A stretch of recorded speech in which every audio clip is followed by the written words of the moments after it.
fellow peers, Sofia Static here. Welcome to another installment of my anime review series, Closeted Anime Geek.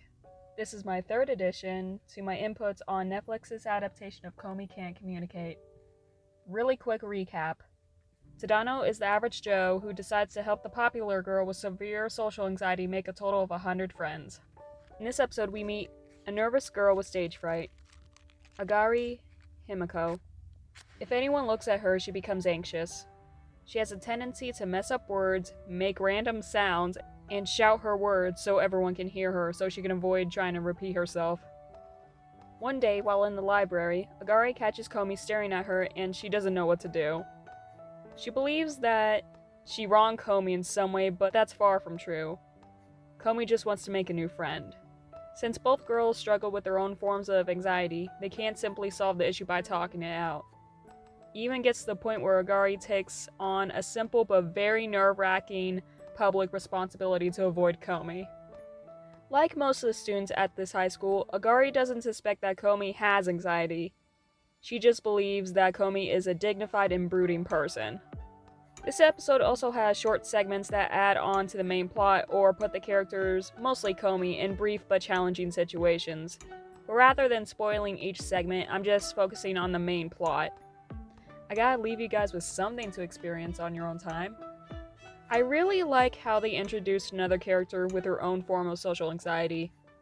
In most shows, they have one character to represent the whole spectrum of anxiety.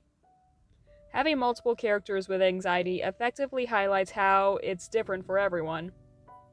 Unlike Komi, Agari can talk, but she's obviously more nervous about it.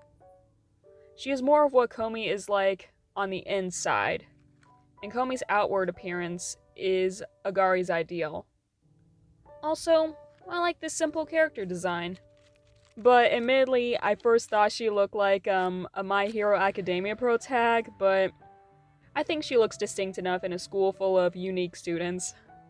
However, there seems to be a very lewd side to her, and she seems like a more confident person whenever she taps into that lewdness.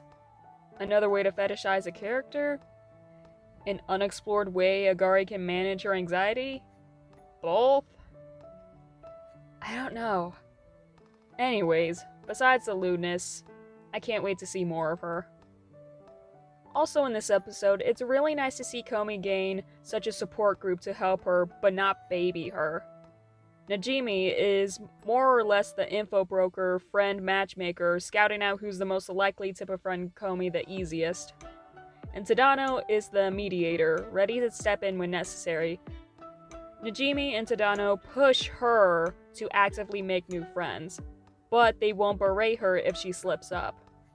They seem like a legit support group with her best interest at heart. Hopefully this dynamic is ongoing.